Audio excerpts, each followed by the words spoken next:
Hello, what have we here?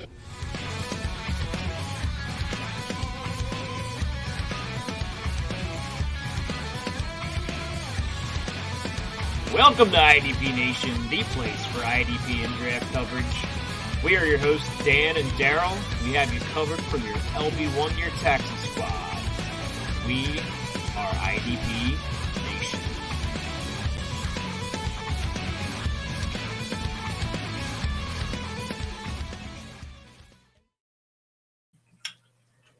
It's a Wednesday night again. So we have to, we were a little day late again. Basically, this virtual school is kicking my butt. So I had back to school night last night. So I was like, can we do this on Wednesday? Because I'd sat in this chair for about almost, 11 hours yesterday. I could not spend any more time in my chair. So, but another long day today, as they all are, it seems like. If you didn't catch my public service announcement, this sucks for teachers and students and parents. So give us a break. Help us out. We're all trying to do our best here. Good job learning Google this week, Darrell. Google? I learned something? What did I learn? I don't know. That's my message to the students. So it's here for you too. Okay. Sure. We'll go with that. Yeah. But we have week 1 is in the books. Yes. Some of it was not exactly as we expected. Week 2 is full of surprises, I'm sure, as well. I'm sure some of the scripts are going to get flipped, so to speak. Some of the guys that were balling out in week 1 are going to lay goose eggs or bust on week 2. So if there's anything that's certain, it's that nothing is certain in IDP and in fantasy football. Take some of this stuff with a grain of salt. I know some people are overreacting Monday and overreacting Tuesday. Yep. One thing I would say is your Titans should not overreact. They should have fired Steven Gostkowski and left him in Denver. They should have, yeah. They cost me some money. He cost me some money because he sucks at kicking. Well, he's getting the benefit of the doubt, so we'll see. If he does that again this week, he's done. It didn't cost me a lot of money, but I figured the Pittsburgh -6 would be the harder cover than the Titans -2 or 3 or whatever they were giving up. Right. Pathetic. Yeah, that was horrible. Pathetic. Horrible. That whole game was horrible. And if A.J. Brown would have actually showed up and done something, I probably could have won a fantasy matchup. So. Like I've been telling y'all, when frickin' Tannehill has to throw it 30-plus times a game, it's not going to happen. That's not what we're built around, and we'll get into that a little more here in a little while, but pathetic play all around. Podcast, so why are we talking about running the ball and passing the ball? I'm just saying. I mean, do you want to talk about my offensive rookies trending article? Sure, let's go. We'll talk about whatever you want to talk about. No, I'm kidding, but I am writing a rookies trending article for offense and defense for Dynasty Football Digest and IDP guys. So that'll be dropping probably over the weekends. It sounds like you're in a restaurant, Darrell, over there. Well, people don't listen. It's food service about to begin here. We're wrapping the napkins around the silverware and yeah, I say, hey, serving a buffet for 100 people. I make my comment, hey, I'm about to do a podcast, and apparently they decide to make more noise. So, well, when you're on 90 of them a week, I could see how that's just kind of in one ear and out the other. Yeah. So, my apologies for the restaurant noise. Hey, there's the name of the show tonight, Restaurant Noise. Well, it's called Week 2 Preview because that's what we're getting down to. That can be the Patreon. If somebody wants to, make some eggs or something in the background while we're recording. Well, I'm sure they probably will. There'll be pots and pans and ching chong ching going on. Yeah. How many of the tall boys do you buy a week? That's none of your damn business. The thought just popped into my head. Like, I wonder if it's as many cups of coffee as I drink in a week, because that number is huge as well. It's ooh, that's a good question. I don't know if it can compete with my coffee drinking, to be honest. Well, what's the over/under on your coffee? I drink an entire pot a day minimum. Damn. I mean, granted, I am up at like 6:30, 7 o'clock, and shit. I drink coffee till about 1 o'clock. Well, I'll probably take the under. I have a cup now. I mean, a cup is like, I don't know, 8 ounces is a cup. So one of those tall boys is like 3 of my cups of coffee. Still, you know, I got to give the people what they want on show days, so that's why it seems like more to you. Of course, I am recording 3 or 4 days a week. You are, yes, but the rest of it's good to go. Yeah, so it's not as bad as it seems. We got some good news today. I know this is not NFL related, and I know we try to keep the college stuff to the college podcast, but Big Ten football is going to be back in late October. Yep. They shouldn't have went away. They screwed that from the start, but hey. Well, I'm okay with them being cautious, okay? Yeah, but to be cautious. I mean, if you hear Ed Ogeron from LSU, he said his entire team had COVID. Right. So, I mean, would you rather your entire team? I mean, you know, these kids may have long-term effects from this stuff. We don't know. We don't know anything about this. So, I mean, your conspiracy theorists will say it's going away in a couple months. But, I mean, you know, for people who have actually had it, I mean, there's long-term impacts, I'm sure, of something. I mean, it's causing damage to your lungs areas. So, I don't know. Yeah, I don't know. I think I'm not a doctor. But yeah, I mean, seeing, you know, around the NFL and seeing everything, I mean, do you believe, and a lot of people had the Pinocchio GIFs out on Sunday morning, do you believe the NFL had 0 positive tests on Saturday morning? Yes or no? Just you don't have to explain. Just yes. Do you believe the Shield and you stand with the Shield, or do you think that they? I'm going to say no, but I don't believe anything from anybody from sports life in general about this COVID because there is so much crap that's being taken into effect. I mean, you don't even know. I mean, as we say in fantasy, you can twist numbers to make them look however you want to. So. I was going to say, if Tom Brady tested positive on Saturday morning, do you think there's any chance in hell he's staying out of that game? Right. I mean, you can't believe anything that anybody says because you can twist it to make it look like in your favor or against what you know, good or bad. You can make it look anyway. So who knows if the tests even work? I don't know. Like I said, I am not a doctor. I am not a research physician. I am not a researcher. I am not a chemical researcher. So I don't know. Jim, I'm not a doctor. I'm a pool man. I think it's damn it, Jim. I'm a doctor, not a doctor. Oh wait, I'm a doctor. No. Yeah. The Star Trek guy was a doctor. The Star Trek guy was a doctor. I'm not talking about Star Trek. I'm talking about Ace Ventura. Well, it's originally from Star Trek. Fuck Star Trek. Jesus. So, you know, I try not to edit this show. Well, you provoked me right there. See? I didn't provoke you. I gave you factual information of where the line originated from. I'm sorry you can't handle a true statement. Hey, can you read between these lines right here? No, I can't because I'm not looking at the screen. But we're gonna kind of look back for a little bit of the show at week 1. There were some interesting things going on in week 1, and then we are going to look ahead to week 2. We're not going to spend a ton of time looking back. I'll start with our volley back and forth here. I know we got news and notes and stuff, and there's tons of injuries. Right. I don't want to be bogged down by saying every injury that happened. So let's just get into some trends that happened. Actually, I didn't have a lot of injuries. There was a couple, but not too many. I tried to avoid them, like you said. Yeah. I mean, really, the things to watch, and really, honestly, on Wednesday, even on Tuesday when we record on Tuesdays, unless there's a year-ending a guy, there's not much. Right. I mean, Cashman went on IR. Drew Tranquil, I think everybody saw, broke his ankle or did something to his fibula. I think fibula is what it was. I mean, he's gone for the year. Cashman should be back in a couple weeks.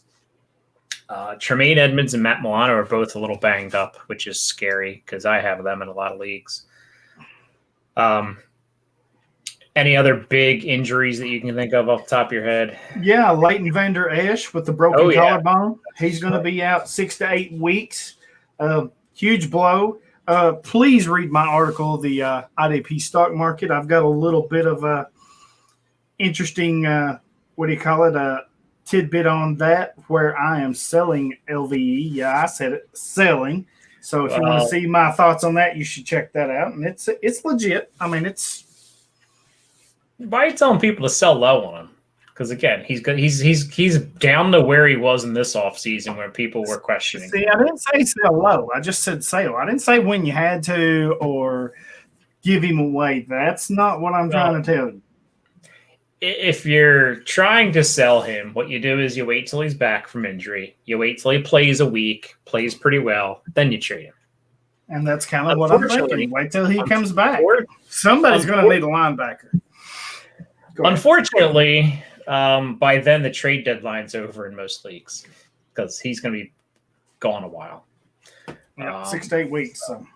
So yeah, it's you're going to have to go through probably another offseason. I mean, the good news is the neck is fine. It's the collarbone, which is attached to the neck. I know when they were testing him on the sideline, my first thought was, oh, man, did this guy really mess up his neck again? Yeah, I was so worried about that. You know, you feel for the human being in the helmet because you figure he just fought all off season to strengthen the neck area, to strengthen all that, and then the collarbone breaks. So, right. But yeah, just check out my article. You'll see what I'm talking about. As much as you hate the Cowboys, you're still feeling sorry for Leighton. Oh, I like LVE. I mean, when he's healthy, he's a top 15 player easily. I mean, he is. He can light it up, And while we're on the Cowboys, can we freaking please put Sean Lee to bed? Be done with this nonsense. Yeah, but he's out 6 weeks with a groin injury. I mean, people are still picking him up. I get it if you're in a deep league and you're hurting. Or I'll tell you, they have not picked him up on my advice because my advice would be he's not anything worth picking up. Me either, but I see it in a bunch of leagues. I'm like, if you had him on a like, roster, oh man, Sean Lee's hurt again. And I'm like, really? You're surprised by this? First of all, you're surprised by this. Second of all, why is he on your roster to begin with? Just be done with that. That's a grind my gear thing right there. You know what you're getting before you get involved. What's the saying? You know what you're getting when you get into bed with him. It's not going to end well. Be done with it. Cut him. I don't know why you're getting in bed with well, you know what I'm saying. Sean Lee, but see, you're provoking me. I'm about to drop one again. Whatever you do in your time is your business. Maybe we can bring that up in our sponsor later on. Hey, I'm thinking right now. Anyway, so my big eye-opening stat here. Part of what I'm doing with the rookies is looking for rookies that you can slam dunk start every week, and then I'm looking at rookies that you should wait on. You shouldn't drop them, okay? If you're in dynasty leagues and you're dropping rookies, you're doing dynasty wrong, okay? Yeah, you hold on to these guys and wait and see. One good example is Willie Gay played 0, and let me repeat that, 0 defensive snaps for Kansas City. Some fool's going to go out there and drop him because they're going to say, he didn't play and I need to win now. That's a loser's mentality right there. And I'm sorry if you're playing for this year and you got this, you think you're picking up John Bostic is going to help you that much that you're going to drop Willie Gay to pick up John Bostic or, the flavor of the month in Green Bay, whoever played next to Christian Kirksey. We'll talk about him. Whoever played next to Christian Kirksey the other day. If you listened to last week's show, we went game by game, and I gave you a bunch of guys I wanted to hear. And if you noticed, most of them were rookies, and mainly because it's not really by design, but one of the things I'm going to write about this season is rookies, and looking at and really analyzing how they're playing, who's getting the jump on snaps, and who's getting the touches and the opportunities. One of those people who we all thought was a shoe-in for going to play every snap, move around like a chess piece, was Isaiah Simmons. Oh, yeah, we did. Do you know how many snaps he played? Did you read? Did you look up? Not for that game. I'm still looking through that. Okay. Really hadn't gotten that far because I'm doing some stuff too, but no, I hadn't got that far. Good. So here is my question. The Arizona Cardinals played 62 defensive snaps. How many snaps do you think Isaiah Simmons played on Sunday? Okay, so they played 62, and I'm going to go by your tone and your questioning here. So you know what I'm going to say total. Yeah, I'm going to say 17. You were very close, actually. 18 snaps he played. Nice. 18. But this is supposed to be the chess piece that Arizona's building their defense. Kind of. I mean, not building it around, because they have a couple nice pieces. I think Buda Baker. I get it. And this is one of the reasons. Right. And this is one of the reasons I told you to punt, or not you, but told the people. I didn't draft him anywhere, so you didn't tell me anything. Well, I say you, but you know what I mean. I'm telling the people, you got to pump the brakes on this, because we had no freaking clue how or where the Cardinals were going to use him. I mean, you can listen to the coach speak and this, that, and the other. Yeah, but I mean, until it actually hits the field, you're just going on hearsay and opinions and stuff like that. And you know, the truth. I can tell you exactly how he played. He played 5 defensive line snaps, 8 box snaps, 3 slot corner snaps. Slot corner snaps. Say that 5 times fast. You might not want to. I don't want to edit. And 2 wide corner snaps. So he played outside, and whether that is against a wide receiver or a tight end, we don't know. You know, it could be bunch formation. Say Kittle actually didn't play much. Right, and I think Jordan Reed played outside. He followed him out. Maybe I didn't study every snap that he played. There wasn't many to study, so really, honestly, I probably could take 5 minutes and see all the snaps. And he played on the kick coverage team for 4 snaps. So, and I think that's what you're going to see from him. I mean, that's what you're going to see. You're going to see that broad range.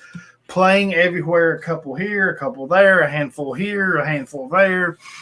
He's not set at any one spot. I do expect his overall snaps to go up a little bit gradually as we go forward, but locking him in, for example, as a middle linebacker or as a safety, I think you're doing it wrong. If you do that, you're going to have to take him a little bit with a grain of salt. Because that was the question with Baker, with Byron Murphy, with Chandler Jones, with Jordan Hicks. We didn't, he's not playing defensive end, but that's my point. With all this talent they had, we really didn't know where he fit or how they were going to use him, and I think you're kind of seeing it now. They're going to use him as a Swiss Army knife. The question is, how many total reps is he going to get, and is it going to be worth making him a viable starter? I think in the future, yes, I think you definitely keep him. I'm not telling you to drop him, but you got to pump the brakes on him this year. I mean, you really do. All right, so let me throw some knowledge at you here. You know who played 100% snaps? Jordan Hicks. We thought he would play 100% snaps. Right. Devondre Campbell played full regiment of snaps. He played the full Monty of snaps. Buda Baker, of course, played a full regiment of snaps. Looking around here, Chris Banjo played 58 snaps. Bing, bing, bing, bing, bing, bing, bing. So I mean, I'm not buying Chris Banjo, but I mean, yeah, come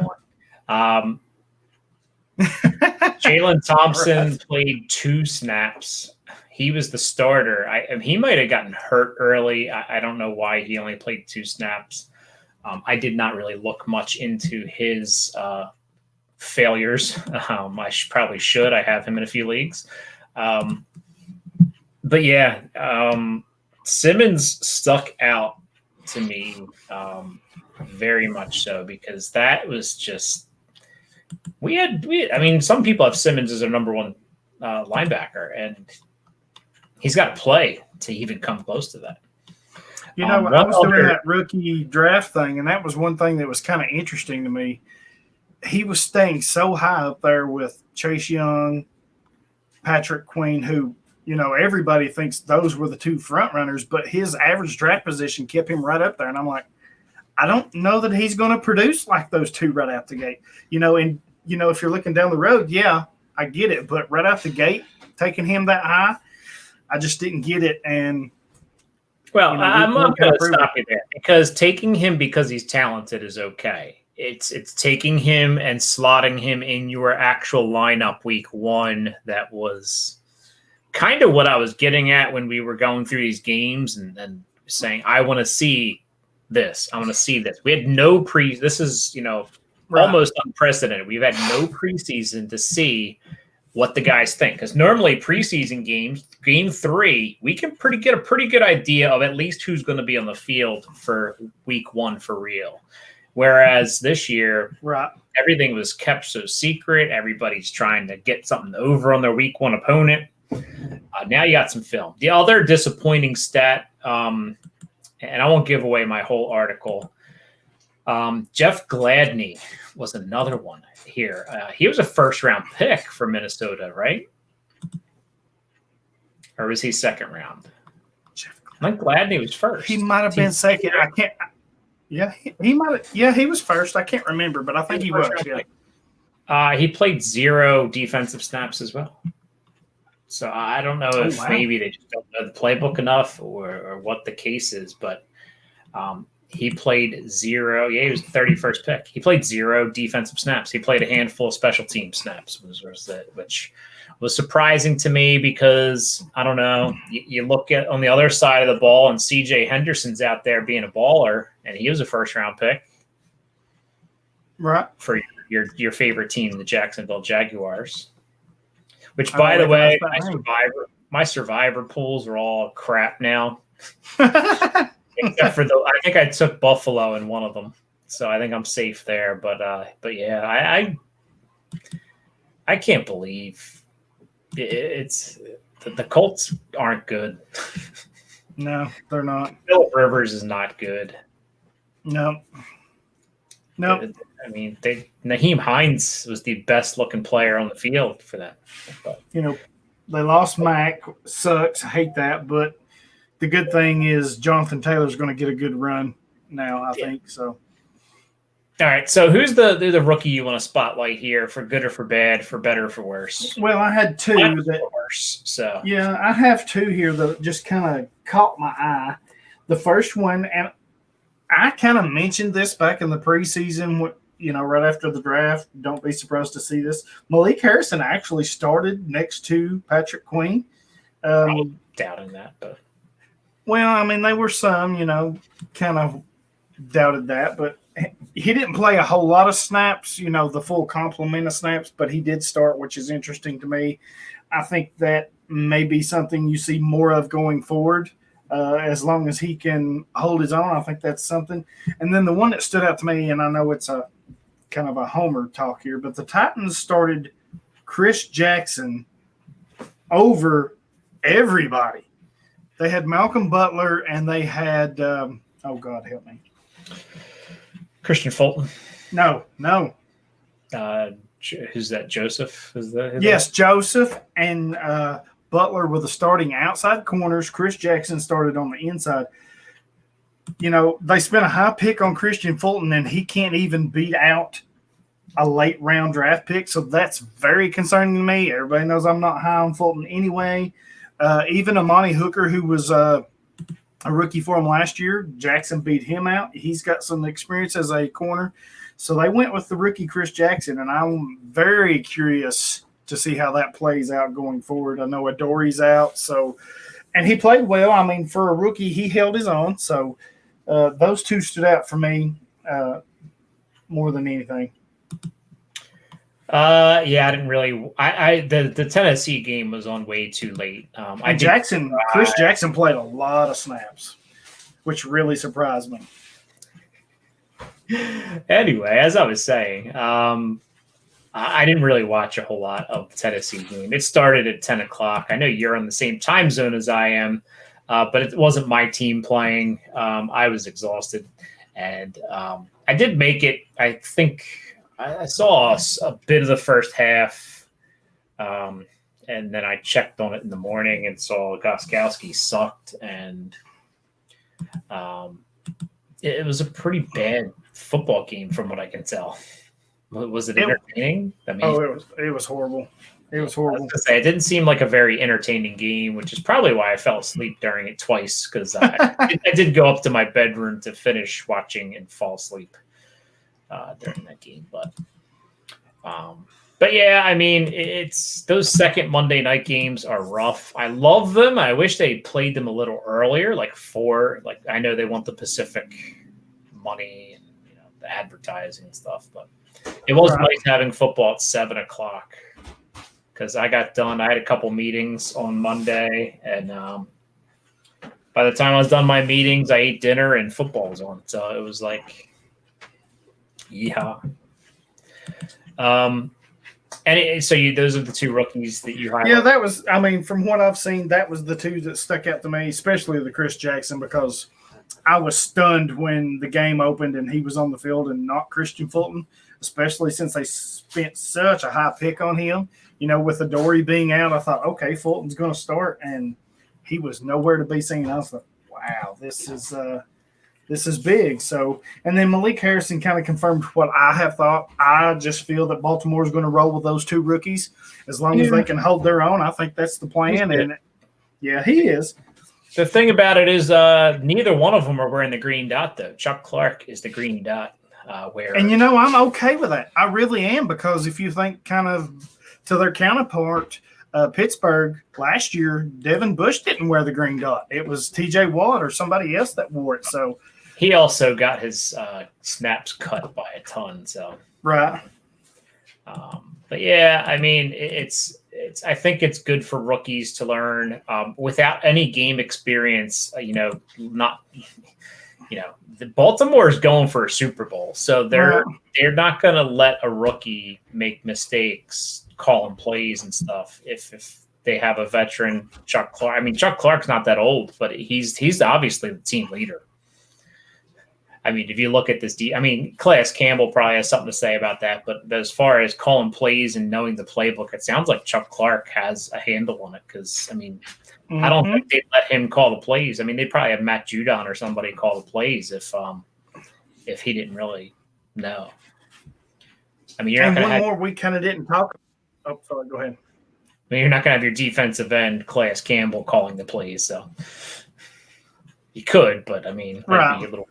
And you can't see anything when your head's down.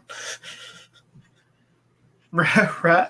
And one more we didn't touch on was Darius Sneed, the rookie for Kansas City. What a game he had last Thursday. Yeah. That kind of surprised me too. So really the one guy I wanted to bring up, which I saw his name and I think I even drafted him as a taxi squad player in a couple of leagues, but Jordan Fuller from the Rams, like, what? Here we are talking about the Rams linebackers all offseason to nauseum, and then the biggest impact player is not a linebacker; it's actually the safety. And Taylor Rapp basically was on the field here or there, but yeah, I'm still not sure what the whole deal with that was. I know Sunday night that was the biggest talk in IDP world. Where is Taylor Rapp? I heard a couple of things. Maybe he's still working his way back from an injury that he had.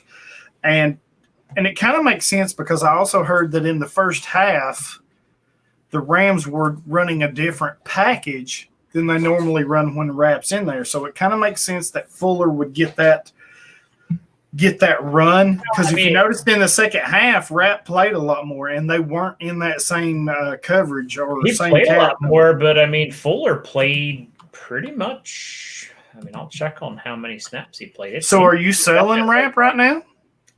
I'm not selling. I am keeping him on my bench until I can see what he's actually going to be doing. And they really like John Johnson, who was hurt last year, who Rapp filled in for. Johnson's back, so maybe that kind of took into it. I'm not selling Rapp either. I'm keeping him because I just, he's just too good of a player to keep off the field. So, I think Fuller played 71 snaps, so he played almost the full complement. He missed one snap. Yeah. John Johnson played 72, so obviously John Johnson is the guy there.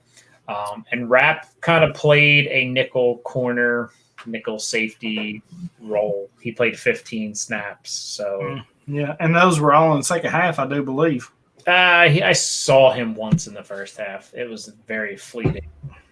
But you would think with the Cowboys having, I mean, I guess Zeke was running the ball pretty well too, but you think with the wide, the three wide receivers that they would try to spread that out. While I'm on the Rams here,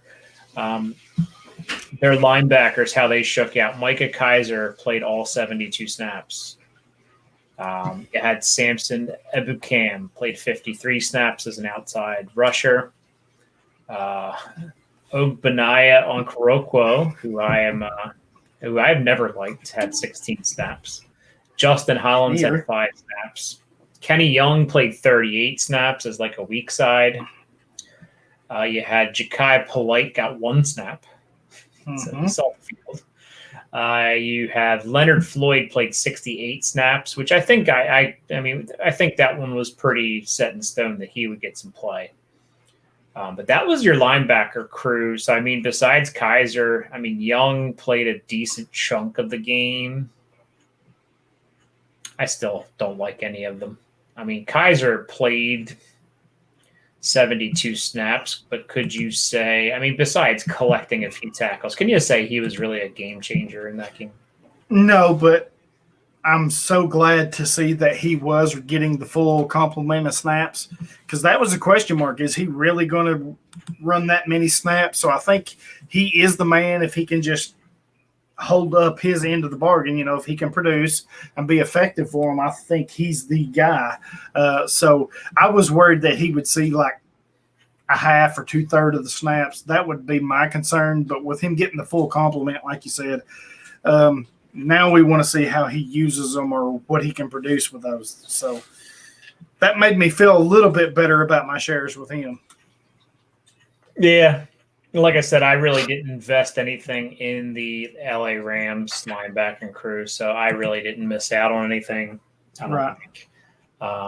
Before we go anywhere, we'll hit the Eagles, and then we'll take a look at week 2, because I know the Eagles were the other team that a lot of people had a lot of questions about early in the season. So the Eagles were looking at linebackers. Sean Bradley played 8 snaps. That's not the most, but just kind of scrolling for linebackers. Duke Riley played 57 out of 70 snaps, so he played a decent chunk. Then we have Nate Jerry played 69 snaps, so he played the bulk. And then TJ Edwards only played 20 snaps. So it looks like Nate Jerry is the guy that is going to be on the field the most with Duke Riley. That kind of surprised me, didn't it, that Jerry got that many reps? Yeah, I mean, he's not really high up on my list as far as priorities. Again, I don't know if TJ Edwards may have missed some time with injury. He's not a player. But why start him and have him in the middle if you're going to take, wouldn't you just have Jerry be the middle linebacker if you're because typically, I mean, even if you shift guys around, normally your middle linebacker is the guy you want leading your defense. Right. So I don't know. But yeah, I mean, it was a good football weekend. There were some surprise games. I mean, the Indianapolis getting upset by Jacksonville. You had Kyler Murray leading the Cardinals past the 49ers, which I know I'm rivals with the Cardinals too, but I don't see them as a real threat in the NFC West. So it made me smile to see the Niners lose. Gotta be honest. Of course it did. It did because I don't see the Cardinals as a competitor. So I mean, I see them being better, but I mean they were a top 10 pick team last year. So Right. I mean, better means they're 500. Not necessarily a playoff team. Right. The only thing that could have made my weekend better is if the Rams lost too. But then it's nice to see the Cowboys lose. I would, if I wasn't such a cowgirl hater, I'd have been with you on that. But I was pulling for the Rams, so. I was really pulling for some of my Rams players because I do have a lot of Rams players around the league on offense and defense. So it's kind of I don't have any linebackers, but I do have John Johnson and Rapp a lot of places. And I have a lot of shares of Aaron Donald, though. I have a lot of Cooper Kupp and I have a lot of Robert Woods. So, and just to hit up our boss man here, Aaron Donald did outsack Myles Garrett this week. And you know what? He outsacked Danielle Hunter too. Yeah, but Danielle Hunter didn't lose to Garrett either. So I mean, he's on the IR and still got the same amount of sacks. I'm just saying. Hey, boss man, how are you? He does listen. I know he does. That's why I'm poking at him. My favorite meme ever. I know this has nothing to do with fantasy football, but boss man hit me. It doesn't. My favorite meme ever is Elmo sitting on the shitter, and it says, "Boss man makes $1, I make a dime. That's why I poop on company time." You're not an hourly employee for the website, right? I do. Okay. I do. I'm not scared. So if you go to the bathroom and you don't write your article, it doesn't matter to him. I'm just saying. Okay. I mean, there's often toilet humor in our chats, so I know there is. It reminds us so much. I mean, when I think toilets, I often think of Johnny the Greek because, and especially today, he shared that picture, and he was sharing a picture, and above it was the picture from Dumb and Dumber, which he called, I think, Digesting Chipotle was the name of that art piece. Shoot. But yeah, always good for a joke. And like we said, our tagline at our website is now, we are waterboarding you with content, which is probably illegal in 50 states, but we're figuratively waterboarding you. So we're not actually coming to your house and dumping water on your head and making you feel like you're going to drown. Because that would be bad. That would not be very nice. True. So anyway, let's get to week 2. So week 2 brings a new set of matchups. It brings a new set of problems. It brings a new set of what you want to watch for. So we're going to kind of go through these games one by one, and we're going to pick them. And we are also going to give a little bit of insight as to why we want to watch this game, who we're looking at on the defensive side of the ball. We're not going to talk about offense, maybe a little bit. But Thursday night football tonight, when you guys get to listen to this, Cleveland Browns host Joe Burrow and the Burrow Bengals. A freaking barn burner. I can't wait. Yeah, this is why Thursday night games get a bad rap because, I mean, I know it's a division game, and it should be actually a decent football game because neither team is extremely good at football right now. They will both be hopefully improving from last year, but neither one of them looks very good right now. I mean, it's hard to judge somebody off of how they play Baltimore because Baltimore is such a juggernaut. And Cincinnati, I mean, really, they should have won that game. Oh, yeah. Definitely. I mean, AJ Green extended his arm a little bit, which actually was the tail of the weekend, was offensive pass interference costing two teams games. There was a call in the Pittsburgh and the Giants game too, I think, of pushing off. Yep, there was. So, I mean, that didn't impact the outcome of the game, but you look at that and you look at, hey, maybe the defense is actually getting some respect. That they're just not getting thrown flags constantly, that they're actually looking at what the offensive player is doing and pushing off. Because, I mean, you look at some of the ways that, that corners look bad is because somebody pushes off, somebody, shoves them. I don't know if you watch Good Morning Football. Nate Burleson was trying to teach the young wide receivers how to get away with that. He said, you give them a little chicken wing.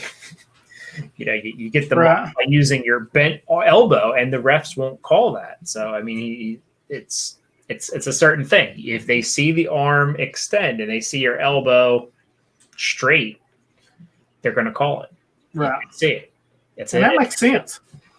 It does, because if a receiver grabs a jersey, it's pretty much an automatic flag. Like if you see the jersey pull, it's pretty much the flag's coming out. Doesn't matter if it impacted the play any.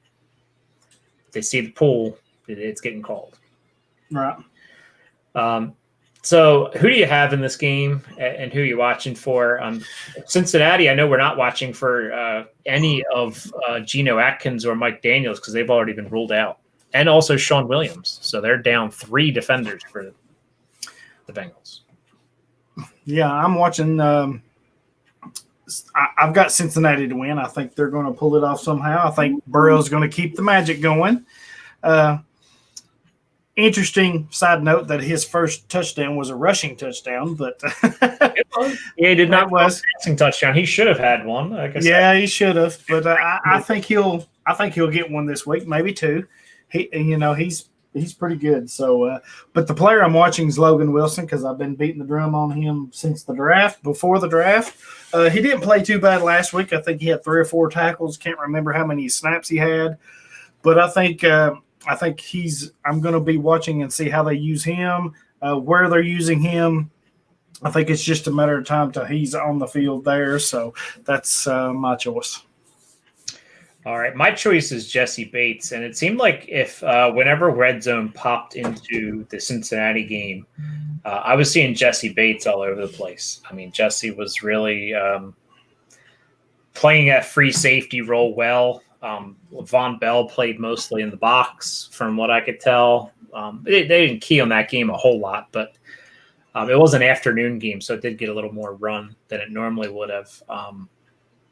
I think that's the guy. I also want to see Malcolm Smith, former Seattle Seahawk Super Bowl MVP, back in the league. He had a pretty decent IDP day the other day playing the Browns. So I'm going to see him too for old time's sake. He was, I thought, going to be out of the league, but he's back in Cleveland. I have Cleveland winning this game. I think Cleveland has too many weapons on offense for Cincinnati to stop. Yeah, but man. But I mean, Burrow got better. His first half was terrible.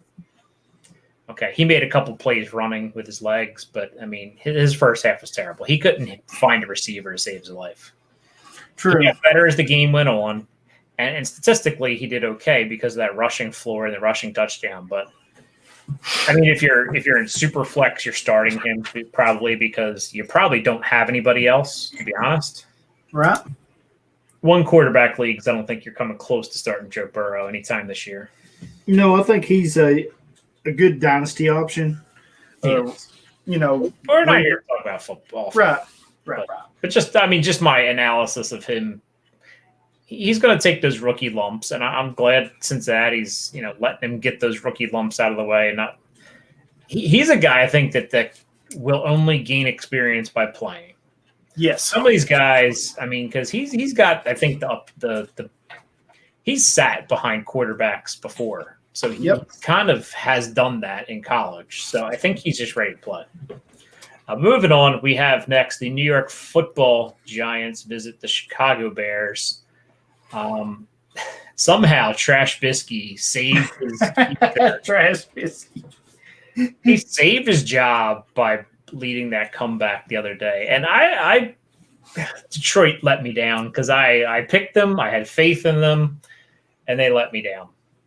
And now I know how Lions fans feel. But guys, Chicago just they still look like crap too. But I think the Giants they played okay. But Big Ben picked them apart.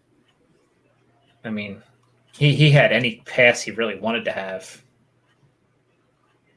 I want to say Jabril Peppers, though. Jabril Peppers looks like he's one of those cheat codes if you get return yardage because he looked good in the return game, and they're letting him run. Oh, man, he looked great the other day in the return game. I would think with all the injuries that they've sustained in the secondary that they would be like, nah, dude, you're going to come off of the punt teams because we need you back there. But I agree, but, man, they're so – I want to say talent deprived that you have to let Peppers do everything he can. And that's something he's used to all the way back to college days at Michigan. I mean, he's used to being a punt returner, a safety, a corner, coming down in the box as a linebacker. He's used to being that jack of all trades Swiss Army knife. And I think they realize that he is one of their best 11 players, period, offense or defense. And they need to utilize him, so glad to see it. I would say he's about fourth on the list of best players on the whole team. Yeah. Oh yeah, I would agree. He's definitely in the top five. Barkley. Although Barkley hasn't been super impressive, but I mean, Barkley. You figure Daniel Jones is very important. I don't know how. Arguing his role in the team is probably hard, but without a quarterback, your team's going to be terrible. So right. So, I mean, they put up a fight at least against the Steelers, but I got the Bears. Who do you have? Who's your player? I guess you want. Oh man, see, I've got the Giants. Going with all the upsets here. Yeah, I guess I am. I really loved what I seen from Blake Martinez. He's not going to miss a beat. I like Saquon. I think he's the better back. I like Daniel Jones because I think he's a little bit better quarterback right now than what Burrow or Trubisky is. I just think they have a better team with what they got going on, Slayton and offense and defense. It's going to be a close game. If Mack and Quinn can show up, which they did not. Quinn was out, but Mack didn't do nothing else. If they can show up and get a pass rush, then maybe this game changes. But I'm taking New York. I think that's they have the better team overall. See, I think Detroit is a little bit better than Giants, and so I got the Giants losing because Detroit. You mean Chicago? Well, no, I'm saying Chicago played Detroit and beat them. Gotcha. And I don't think the Giants are. I mean, it's close, but I think Detroit at least defensively has a better team. And I wanna put I'd like to wager one of these weeks of to see if we could go a show without you saying Blake Martinez's name. I think you've said Blake Martinez's name every show we've done for 4 years now. Oh, why wouldn't I? I mean, seriously, we're an IDP show. He's one of the top 10 IDPs. Why wouldn't I? I just think it's funny. Any chance you get to bring him up, you have to. Because people hate on him. They really do. I've not heard anybody hate on him in like 2 years. Well, there's a couple people in the offseason that said maybe his stats will go down for being on the Giants. But, I mean, neither one of us have said that. No, and, I don't know. There's always haters, maybe not on the show, but I see the haters, and I haven't heard anybody say anything bad about Blake Martinez in years. You're just holding on to that slight. I do, because they want to be haters, damn them, and you know what? See, you're poking the bear again. This is how I get in trouble. Everybody wants to know this is it right here. You poke. Damn it. Yeah. I'm just bringing up facts again. You're angry at the truth.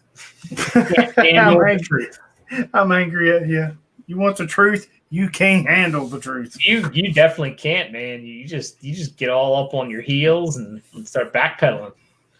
Oh no. You're like who got burnt real bad the other day. You're like the Atlanta corners when DK Metcalf, Isaiah Oliver just gets smoked by DK on the sideline there. Damn, why don't you just drive to Tennessee and gut punch me? I mean, damn. Jeez, I thought we were friends, but clearly I was freaking wrong. Speaking of the Atlanta Falcons, they have to go against the Dallas Cowboys. I don't know if you saw Raheem Morris apparently said in an interview this week that he didn't it's his fault that the Falcons were ill prepared because he didn't think the Seahawks could throw like that. Right.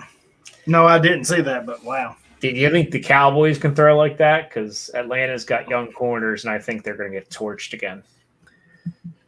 See this was so tough for me. I'm taking Atlanta, and I'm probably I'm probably completely wrong on this, but it's going to come down to which two of these does better.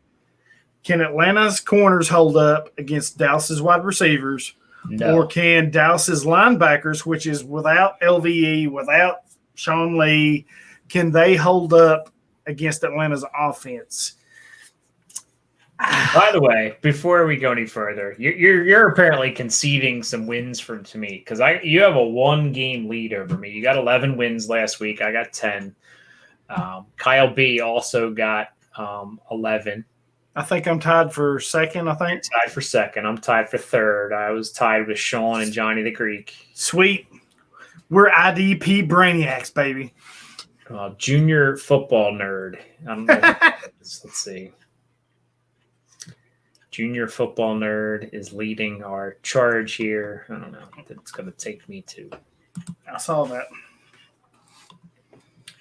But anyway, I'm taking Dallas. I don't think this game's even going to be close. I mean, Atlanta can keep up offensively, I think, but defensively, I don't think they have a chance. Man, anyway, if they can get some kind of running game going from Gurley, maybe. I'm just worried about what Dallas's linebackers are going to do because right now all they have is Jalen Smith in that second level. Yeah, you don't think Jalen Smith can handle his stuff, man? He can handle his stuff, but he can't do everything. Sure he can. Sure he can. Blake Martinez can do it by himself. So can Jalen Smith. Mm-hmm. Okay. Who the hell does Blake Martinez have help? Oh, Jesus Christ. Here we go. I can't with you tonight. I just can't. Another interdivision game. I don't think Green Bay put the hurting on Minnesota. They're going to put a hurting on the Lions too. Yeah, they're going to put up a 40 burger probably here in this game. Without Jeffrey Okudah, without Justin Coleman, went down for Detroit, I believe. Maybe Jamie Collins and Rashaan Evans can get together and have a fight club this week. Did you see what Jamie Collins did?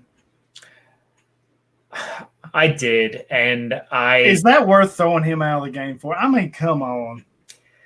I did see it. You can't touch the zebras, man. Jesus. Just like the rest of the world, we've become so freaking sensitive and Nancy-fied we can't even get out of our own damn way. Jesus. Can't touch the zebras. And he put his head down and he tapped him. That's bullshit. You know it is. What's the rule?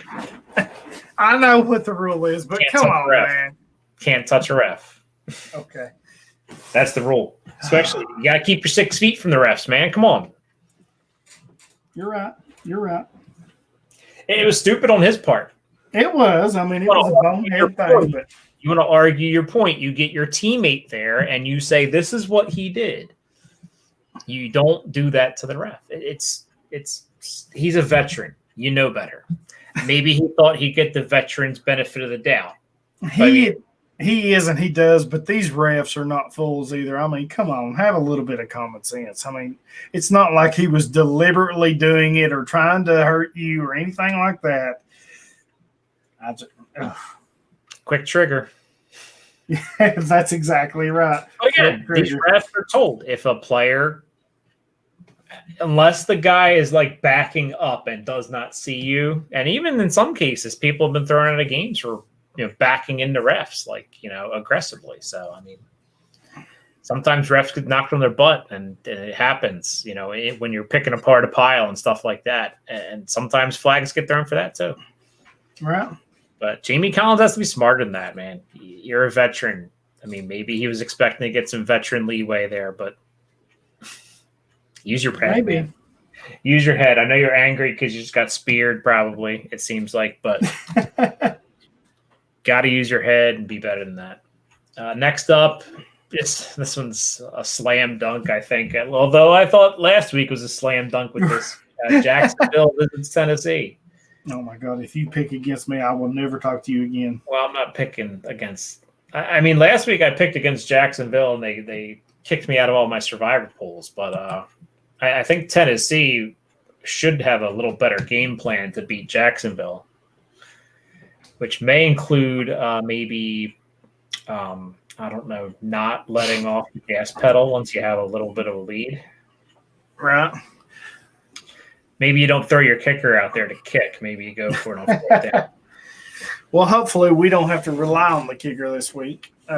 We won't get into that, but all you need to know that King Henry owns Sucksonville, so So what about defense? Who do you want to see on defense? Defense, last couple games.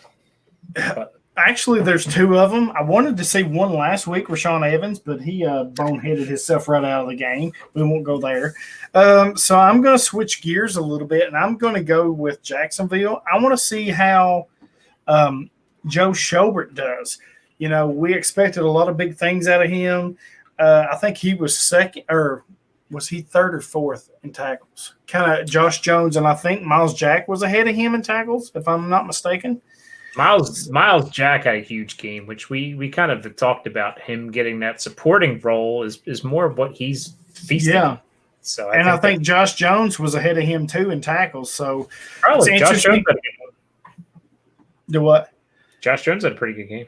Yeah, he did. So I just want to see how Schobert does. I mean, not that Schobert fell off the face of the earth. I think he had 7-8 tackles, so that's pretty good for him. I just want to see a little bit more of him. We're going to go speed round with the rest of this here. Okay, let's go. Speed round. I'm ready. So speed round. Let's go back to Dallas, Atlanta. I want to see Darian Thompson again, see if he's the real deal. He's not. He had pretty good stats. But anyway, who do you want to see? For me, I want to see Deion Jones. Okay. Green Bay, Detroit. I want to see, what's his name? Chris Barnes, who's actually, I have a friend named Chris Barnes, actually. He spells his first name differently than the Chris Barnes playing next to Kirksey. But dude gets called up from like the practice squad on Friday and starts. So where's Oren Burks and Ty Summers and all these other dudes that we kept saying we're going to start next to Kirksey? Yeah. Hot topic right now. I want to see the Chris Barnes too, but since you picked him, I'll go with Jair Alexander. Huge game. Got a safety, I think, didn't he? Yeah, first player, and don't hold me to this. I think they said safety, a sack, and interception in the same game. Yeah, first player in 20 years to do that. So huge. If you started him, big kudos to you because that was some major points. Yeah. And Tennessee, Jacksonville, we already kind of talked about. Mm-hmm. Yes. Actually, I didn't give my player. Okay. I guess Josh Jones would be the guy I want to see. See if he does it again. You think he can? Guys, I think so. There's nobody else on that defense. I mean, C.J. Henderson played pretty well for a rookie. He had 3 passes. Yeah, he played really well. 3 passes defended and a pick. So, but yeah, I mean, Jacksonville. How many opportunities they get with what I would expect to be a ground and pound game. Yeah, they got to stop that run game or they're going to be in trouble. Yeah. Minnesota at Indianapolis. I'm taking a underdog this time. I don't know how Minnesota is considered an underdog with as bad of a game as Indianapolis just played. What? Well, apparently Indianapolis is the favorite. I guess because they're at home, they get the benefit of the doubt. But Wow. yeah, Minnesota is going to roll Yeah, Indianapolis. I mean, even without Danielle Hunter, Indy played like crap. Minnesota played okay. I think they'll get their offense going. I think without Stephon Diggs, they're still trying to find their footing. Yep. I want to see if this is a 2-player. I want to see if Odenegbo and Yannick can get their heads out of their butts and actually do something in this game, because they did nothing. Yeah. I think they had zeros, both of them. Maybe Yannick got a tackle or something like that, but he didn't do much. I want to watch DeForest Buckner. I don't think he did a whole lot either. Yeah, I don't remember getting many points from him. Yeah. He may have gotten a couple tackles, but that's about it. I got Minnesota. I don't even think it's going to be close. Phillip Rivers is done. Yeah, I do too. He's clinging to every last thread he can get right now. Yeah. Next up, you got Buffalo traveling to the South Beach.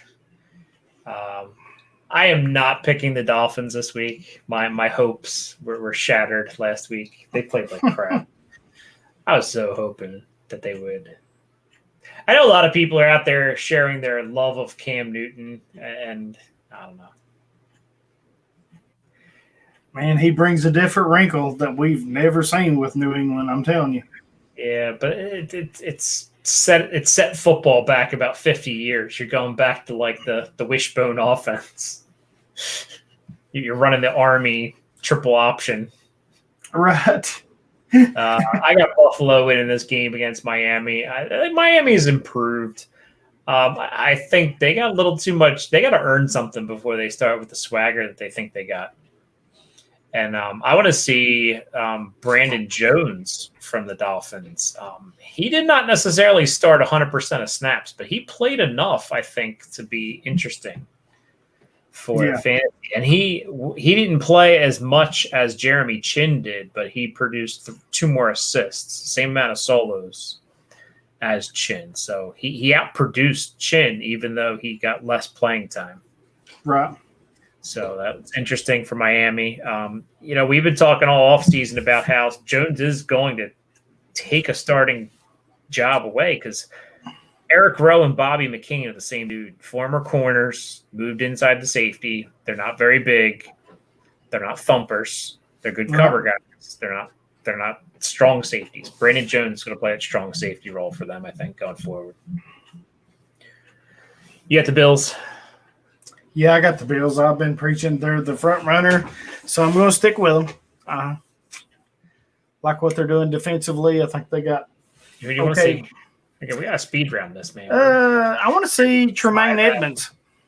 If he plays? Yeah, if he plays. I want to see how he does. Yeah, both of those guys are questionable. If not, I think Tyler Dodson is the next man up for one of those positions. There's a who's who. Tyler Dodson. He played a few snaps apparently on Sunday when they came out. But yeah, I think Poyer and Hyde and maybe Ciaran Neal might get some playing time extra if Milano and Edmonds can't go. AJ Klein will get some play. And former Steeler Tyler Medikevich, I believe, is in Buffalo. I think so, yes. So I think he will start at one of the 2 positions, main positions for Buffalo if they can't go. I'd hope one of them could go, and maybe we'll see, though. I mean, they might hold them out thinking maybe they can get away with it against Miami. Right.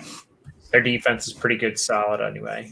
Next up, I think the Niners are going to be 1-1 after this week because they're playing the Adam Gases of New York. Right. And I want to see Marcus May. He was impressive. He was. I think, very impressive. Greg Williams was hell-bent on showing Jamal Adams, but the shame of it was Jamal Adams was showing Greg Williams at the same time. So I want to see Marcus May play because if he can stay healthy, I mean, I liked him as a rookie. him and Adams were a tandem. Right. Like, they were supposed to be the next 10 years of Jet safeties. And Yeah, and I like Marcus May coming out of college. He had an injury a couple of years ago that kind of derailed him, set him back. But he's been injured much of the last couple of years. So yeah. Quick question here. Quick question. We got a Facebook user, Daniel Toth. He's asking Mark May, real or fake? I think in this role, if he can keep it up, he's real. I think he's a valuable fantasy option because they don't have much else. I mean, who do they have? You know, See, I think Marcus May has always been real as far as a safety. He's never been a safety one. No, he's not. But I mean, the safety 1 or 2 or 3. You know, like he's playing with Jamal Adams. He was overshadowed, and Adams sucked up a lot of the production. Right. With Adams gone now, Blake Cashman out, Mosley's opted out, Williamson not sure when he's coming back. I think the opportunities for May to continue is there. Don't know that he'll repeat week 1 every week. I'm not saying that, but I think he is a real fantasy option. This is why I host the show, because you ask me a question and then you cut me off after. Well, you paused. I'm got to give the people what they want. I mean, hell. Anyway, like I said, this is why I normally host the show, because I know how to ask questions. And I'm going to sit over here and thumb wrestle with myself. But anyway, I forget what I was going to say because you said. But I think Marcus May, if injuries didn't get in the way, he could have. I mean, he's actually doing better than he ever has. I don't think he's ever put up this kind of stats in one game. He may have at least one point, but I think if Greg Williams is going to use him like he's using him, then he's in for a good season. Right. And the Jets are terrible. So oh, God. They're horrible. They're going to be, I don't know, Greg Williams could be the head coach come week 5 when Adam Gase gets fired. Because very true. I'll take back my although my Matt Patricia prediction could come true too if they keep blowing games to Mitch Trubisky. So some defensive guru that lets Mitch Trubisky come back on you. Yeah. All right. Next game is the Los Angeles Rams of Anaheim via Santa Clara, via Anaheim, California, whatever, via SoFi Stadium. Nice looking stadium, by the way. Oh, God, yeah, it is. Beautiful stadium. It's a real – it sucks that there's no fans there because, I mean, you open your brand new stadium, and the Raiders are going to go through this. We'll talk about the Raiders here in a little bit. You open these billions upon billions of dollar stadiums. I mean, LA had to dig 100 feet down into the ground to get the stadium there, they said during the game, because of they were so close to LAX that, you know, low flying planes would run into the stadium if they didn't dig down. So kind of crazy. They're going to come to Philadelphia. The talk on Twitter all week is if Washington could destroy that Philadelphia offensive line, just wait till Aaron Donald gets to town. Right. I say that, but I really do want to see if Jordan Fuller is still going to be the full-time free safety. Because if he is, then I'm buying him as an option for safeties. Right. I honestly don't know why they aren't splitting time between Rapp. Why Rapp and Johnson aren't both out there full time. Like you said, maybe an injury has something to do with Rapp, which is why Fuller's interesting to watch because is he going to maintain that 100% snap count with Rapp getting healthier? Or are they going to slowly phase him out and maybe move him to the slot where Rapp seemed to be playing? And I got the Rams, by the way. So the Eagles are going to start the season 0-2. Didn't you pick them to win the division? Oh, I did, and I've got Philadelphia. I think the Rams they should have lost last week. They should have. Are the Eagles healthy enough to even field a team to try? They're getting some players back. I see they're getting Derek Barnett back.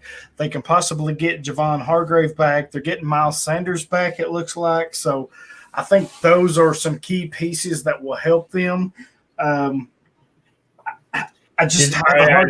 The question is, are they getting an offensive lineman back to block Aaron Donald? No, that does remain to be seen. That's something they're going to have to. I mean, now we've talked about Washington's defensive line being beastly, but right. It ain't getting any easier going against Aaron Donald. No, Yeah, it don't get easy. You got 5 guys blocking Aaron Donald because that's probably what it's going to take, the 5 guys they got. So, I mean, Ertz and Goddard are going to be chipping, all game if they're going to have any success. Because I don't know. Donald, 2 sacks for Donald. Let's put the over-under at 1.5 sacks for Donald this week. Are you going over or under? So 1.5. So if he gets 2, I mean, he could push if he gets a half a sack, I guess. But yeah, I think he gets 2. I think he gets 2. I mean, they just are so weak at line help. Yeah. They're grasping at practice squads for guys. I mean, literally, they grabbed a guy off of the Bears practice squad this week. Right. Who couldn't even cut it in Atlanta, and Atlanta's offensive line's terrible. I got the Rams. You got the Eagles? Man. Yeah, I'm going to take the Eagles. I'm gambling. You're trying to spot me a lead this week, aren't you? Sure. I feel sorry for you, so. I was only 1 game off. Hey, it doesn't matter if it's 1 or 100. You're still behind me, so. A battle of guys that played on Monday night. Denver travels to Pittsburgh. I don't think this is close. I think Pittsburgh dominates this game because Denver looked like crap. Oh, God, yeah. I mean, Denver, I know Cortland Sutton was out, and maybe he was a big piece of what they were hoping for. I know Phillip Lindsay's banged up. Mm-hmm. Melvin Gordon, I don't know what they were thinking, giving Melvin Gordon all that money. Yeah. As he stuffed him how many times the goal line? A number. Yeah. I mean, I got Pittsburgh. Pittsburgh looked pretty good. Ben didn't look like 100% Ben, but he looked much better than he did at the end against Seattle last year when he tore his ligament in his arm. Right. I mean, Judy will help Denver, but not enough. They're just so bad. No offense, probably the bright side there. I mean, oh, absolutely. Von Miller is out, so Bradley Chubb didn't do nothing. Casey had a few little plays, but isn't Bouye headed to IR too? I think so. Yeah. So they're struggling right now. Juju and Deontay, and James Washington and Claypool, like they don't have guys to. Yeah, cover. Pittsburgh's maybe without Connor, but I don't think they miss a beat with Benny Snell. I don't think that matters. Yeah, I don't think it matters either. So I actually picked up Snell in a bunch of places. So I like him. I got Pittsburgh. I just think they're so much better team all around. It shouldn't be a close game. They probably walk away with a game, actually. I'm looking forward to seeing Minkah Fitzpatrick fool Drew Lock into doing something stupid. And this may be one of those games where he gets one of those huge impact plays that we talk about. I think he will, because I think a young quarterback. I mean, he's young too, but right.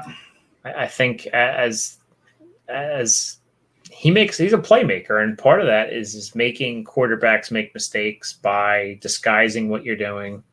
And I think this might be one of those games.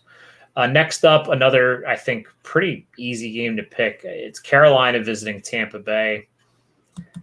Carolina hung with the Las Vegas Raiders,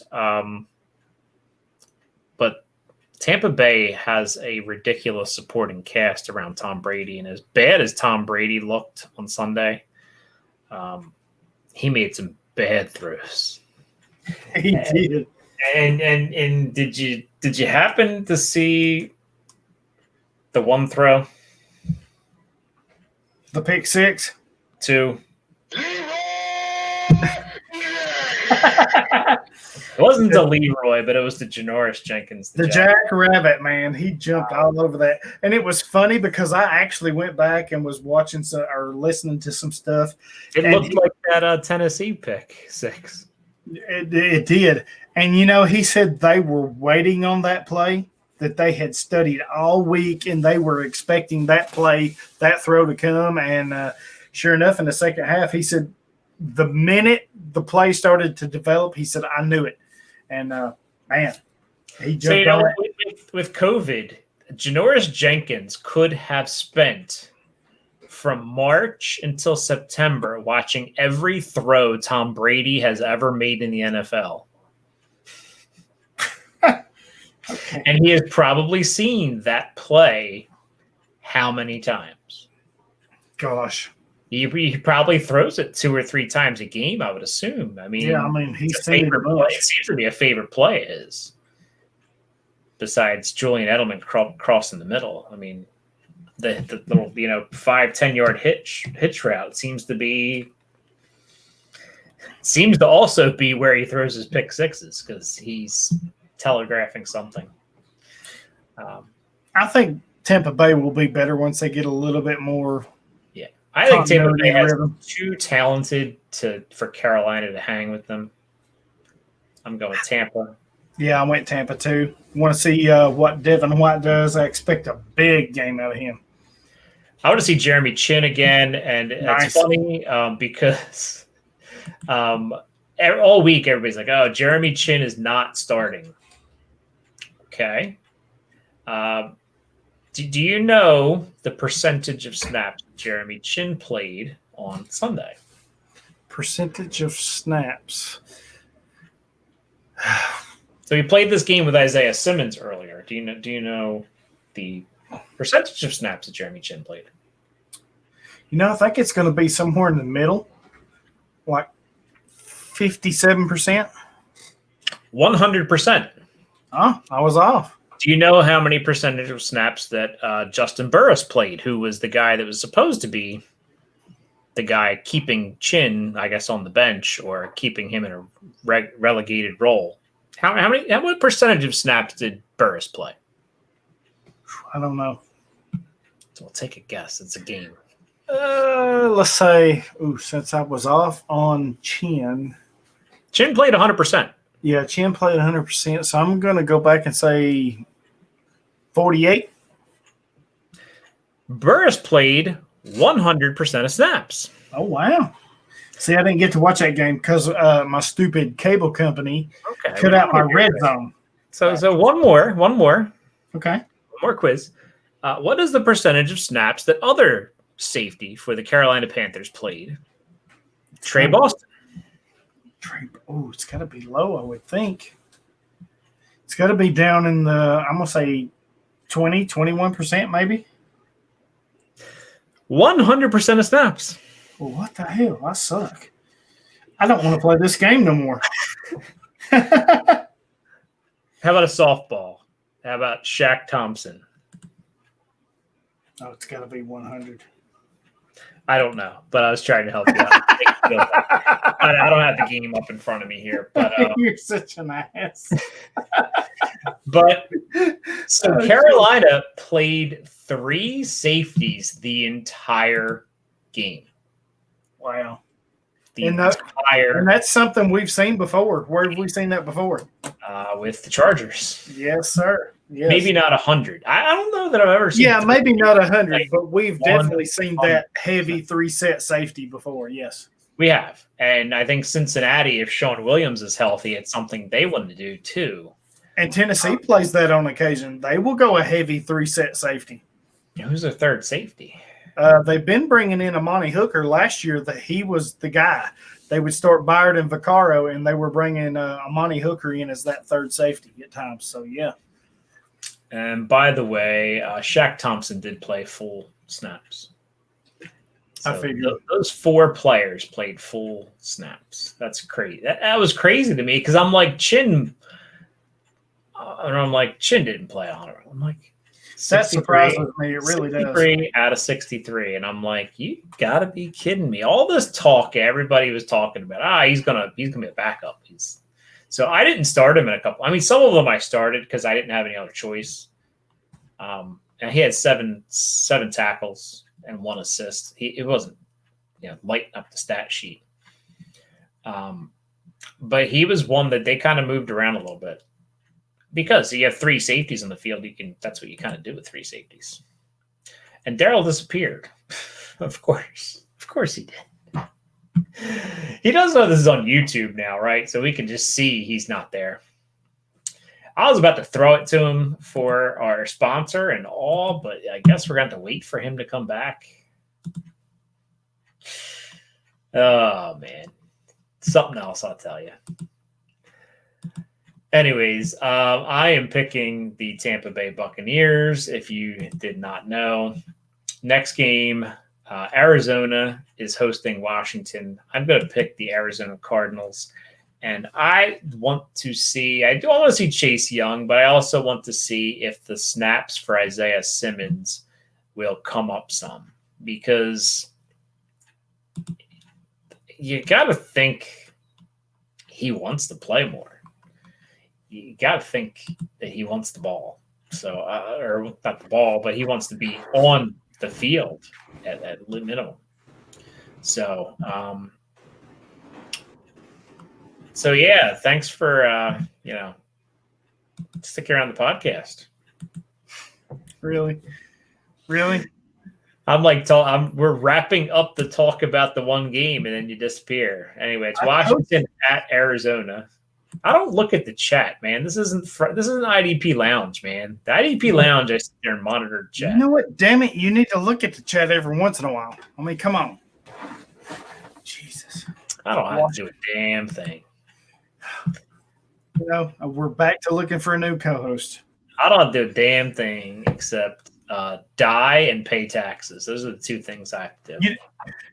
You know what? Technically, you don't even have to pay taxes. You really don't. True. That's true. Die is the only thing in the world that you have to do. You can't avoid it. Yes. Unless you're a vampire. Okay.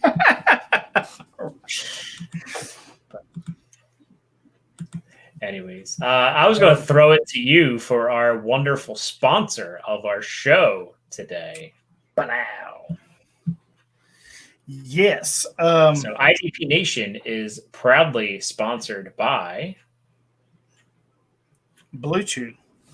So, guys, you remember the days when you were always ready to go? Now you can increase your performance and get that extra confidence in bed. Listen up, BlueChew.com. That's like blue, the color blue. BLUE. Yep, BLUE. Pretty simple. Go ahead. Sorry, I'm still bringing this thing up here. Jeez. All right, I got this. So Blue Chew brings you the first chewable with the same FDA-approved active ingredients that's in Viagra or Cialis. You can take them anytime, day or night, even on a full stomach, so you can be ready whenever the opportunity arises. You know, maybe it's a Friday night, it's an anniversary, maybe we get into Valentine's Day or whatever, but just a normal Friday night. You and mama want to go out for a date, take you a Blue Chew, you go out, you get something to eat, go watch a movie, maybe a little dancing, and when you get home, bada bing, bada bang, here you are, you're ready to rock and roll. So if you could benefit from more confidence where it counts, Blue Chew is the fast, easy way to enhance your performance. And Blue Chew brings you the first chewable with the same FDA-approved active ingredient as Viagra and Cialis. Blue Chew is made in the U.S. of A. It is prescribed online by licensed physicians, so you don't have to go to the doctor and wait in line. It's even cheaper than pharmacy, and they prepare and ship it right to you in a discreet package. No awkwardness, and no, you don't even need to leave the house, which many of you have not left the house in months. Right. I mean, we're all kind of, most of us anyway, are stuck at home, you know, locked in, locked down, whatever. So right now we have a great special deal just for our listeners on IDP Nation. If you will go to BlueChew.com, you can get your first shipment for free. Yes, free when you use our special promo code IDP Nation. All you got to do is pay that $5 shipping, and they will send it right to your door. Free is what I like to hear. And they are sponsoring this podcast. So help them because they help us. And we help you win your fantasy league. So you can take some of those fantasy winnings and go over to BlueChew.com. Help them, help us, help you. Yeah. And definitely. When you win that big payday on my fantasy league for winning the championship, You can cruise right on over to Trophy Smack and get you something nice, a ring, a belt, a trophy, or a plaque. You can even pick up something for your league's loser. And then while you're at it, you can just bounce right on over to Blue Chew and pick up something for your significant other, and she can celebrate with you. Yep. And that's Blue, BLUE Chew.com. Yep. And we are going to keep moving on with our games here. Sweet. Sorry, I'm trying to look at this No, you're time fine. here. I can't go backwards. Around 120. Okay, 120. I got it. That sounds about right. Tell them they might need to listen to a couple. Tell them to get some good fantasy advice when they listen. But anyway, Arizona, Washington. I'm going with the Cards. Ooh. Think you go with the Cards. No, I'm taking Washington. That front six has been something special, and that's not to get off track, but that was the news and notes. How well did that front six dominate? And yes, I'm saying front six because you've got Chase Young and Montez Sweat on the corners. You had Payne and Allen in the middle, and then we all expected Kerrigan and Ioannidis to be the two rotational pieces. And just to hit you with this, those six players last week combined for 17 tackles, 7 sacks, 11 quarterback hits, 2 forced fumbles, and a recovery. Are they going to do that every week? No, that's just crazy talk. But, man, that front six was everything that we hoped, wished, and thought they would be, and I think it continues. I mean, that's probably one of the nastiest front 4s, 6s in the entire league, and I think they keep it up. It's a good rotation they got, so I'm going to go with defense wins championships. I'm sticking with Washington. Well, it's a shame their offense is not very good. Very true. The thing about it is Arizona just got done playing what we consider the second best defensive line in the NFL in the San Francisco 49ers. And they protected Murray pretty decently. I mean, they weren't perfect. I think they still got to him a couple times, but I mean, I think they're built to run fast and wear out defenses, and they also have, the backs that can, punch them for stuff there. I mean, Kingsbury obviously has been planning for getting the ball out of Murray's hand against the Niners for, 6 months probably. It's going to be the same game plan here. Get the ball out, get it in Hopkins' hands, get it in Fitzgerald's hands, draw plays, make those guys hesitate in their rush. So I think Arizona can pull it out. I think Arizona's offense is far better than Washington's offense. And I think Arizona's defense is not too shabby either. I mean, their back end is better than their front 4, but I mean, you still have Chandler Jones rushing. You did. So, I mean, you still got Devondre Campbell, Jordan Hicks, Hassan Reddick, and if they unleash Simmons, maybe. Right. I do want to see Simmons in this game because I want to see if they use him anymore, if they up his snap counts. And I mean, you got to think his snap count goes up a little bit, right? You would think, but I mean, I don't know if it's a close game. Do you really want to put the rookie in a situation where, I mean, Budda Baker's the playmaker on the team. So, and I get that. You put him in a position to win the game. You don't necessarily have to put the rookie out there to do that. Who are you looking forward to? I'm pretty sure you're going to say Chase Young because.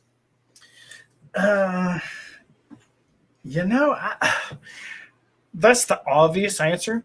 I'm kind of still looking at the rest of the guys: Montez Sweat, Daron Payne, Jonathan Allen, Kerrigan, Ioannidis. Can they keep doing what they did?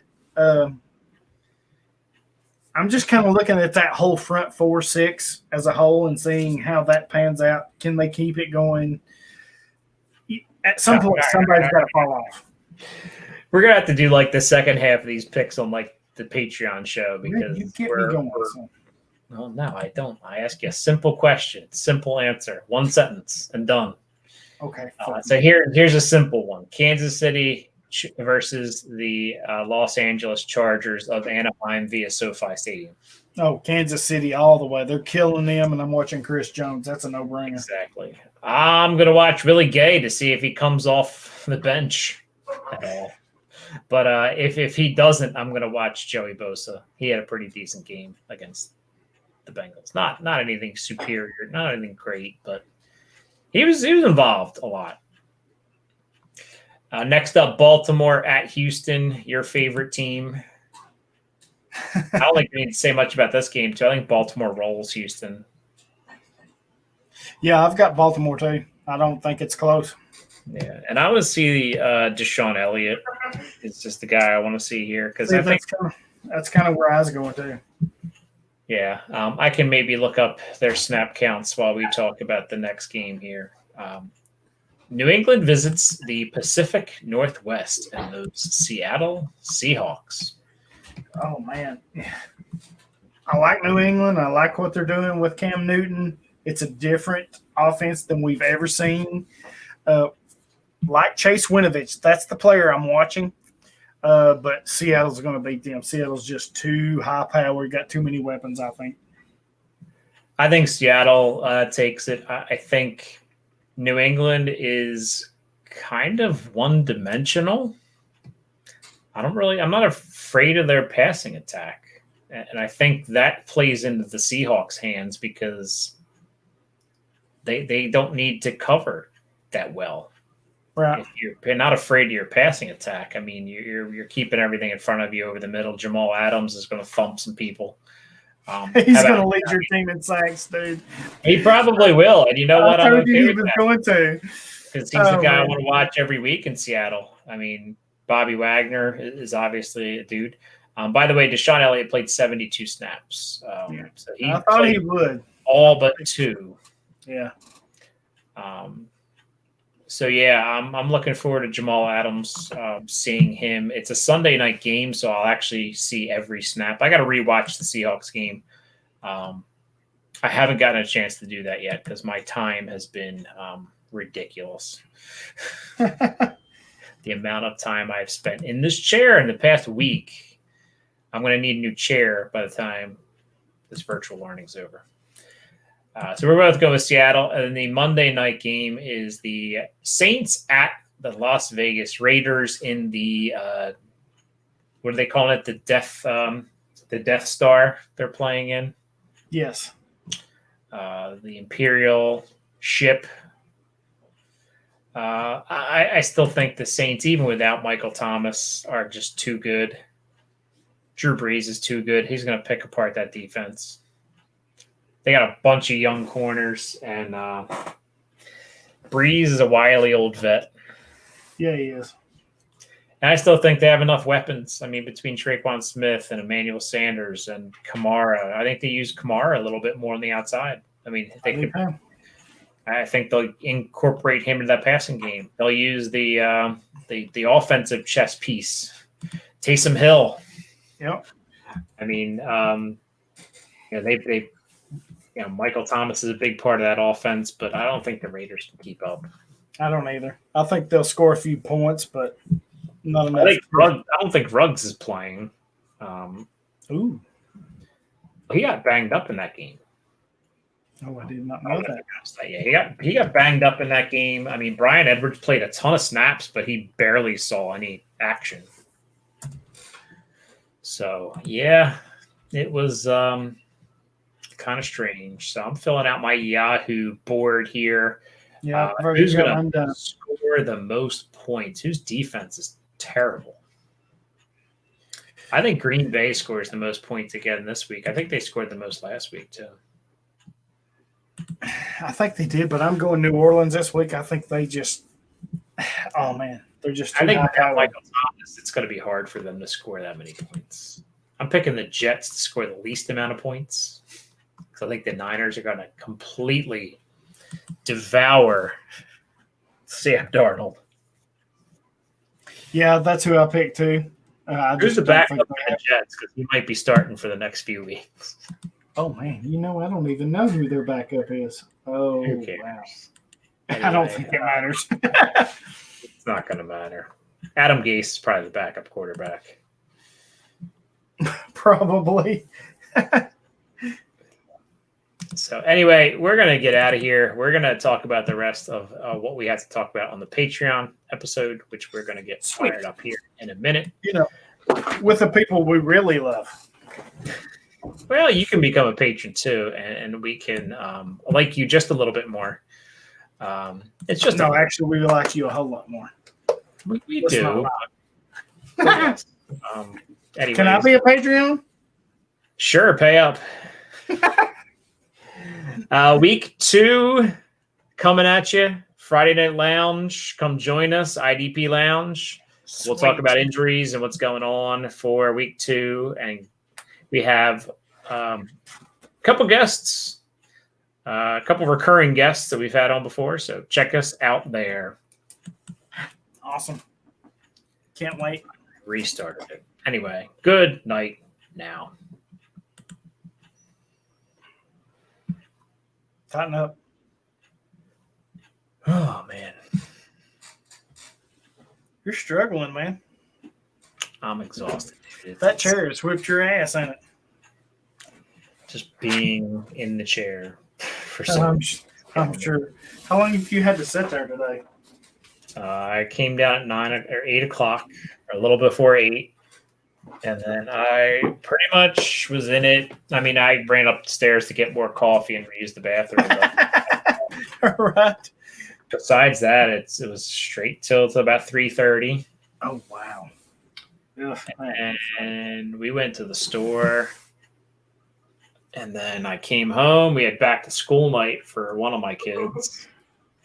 So I had to sit at the computer. I was finishing typing up my articles during back to school night. My wife is probably like, "What the hell are you doing?" I sat and listened. I didn't really have any questions. I'm a teacher. I know what the stuff is. Like, I know the deal. I know this sucks, and I know they're doing the best they can. Yeah.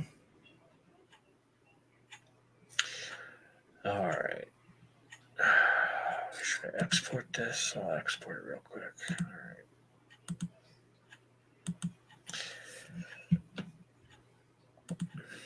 All right, I'm going to let this write real quick. Okay. See, this is when you take your piss break. Well, I tried, but Jesus, you got long-winded on me. You drink 50-ounce curls. I have no idea what you're talking about. So what are we going to talk about in the Patreon?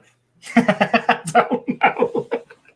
We used all our good content in the show. Shoot.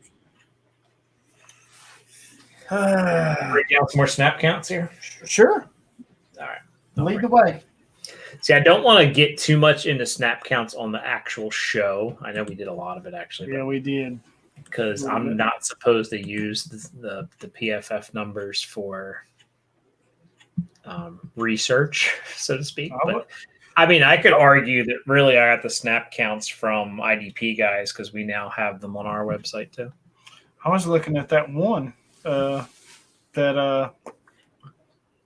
one that Mike Waller uses. Yeah, that's what I've been looking at. Man, that is so great. It's amazing. Does it give the breakdown of where they line up? I don't think so. I'll have to go back and look. I think it just does like defensive and special team snaps or offense and special teams. Gotcha. So we'll play this over-under game. Oh, shit. We'll set the over-under at 50% of snaps. Oh, Jesus. Okay. And I'll give you a player, and you have to name if they played over 50% or under 50%. Fine. Make me look like an idiot. No, I got Actually, I hit that first one right on the head almost, though. You did. The Carolina Panthers fucked you because when I read the stats, I was like, what in the hell? I would have never guessed that. I was completely way off base. I was like, wow. And you know what else we can play? Over or under a 50 on PFF grading. Oh. Interesting. So that'll be interesting. I think that's a better game to play. Yeah, because I have no clue. I don't even know what their gradings are, so no access to it. It doesn't have to do with IEP. It just has to do with how they play on the field. So I'll pick a guy. and then I'll pick, and then I will ask you if they're over or under 50%, 50 grade on PFF. All right. They're pretty generous. Okay. You want to do 60? Over under. I'm good with it either way. Okay, we'll do 60. I think that'll be a little bit more fun to try to guess because 50, there's not a lot of guys under 50. Like, you really have to suck at your job, in which case you're probably not going to last long. Come on, right. Right. This thing takes so long. Did I ever stop the broadcast here? No, I didn't.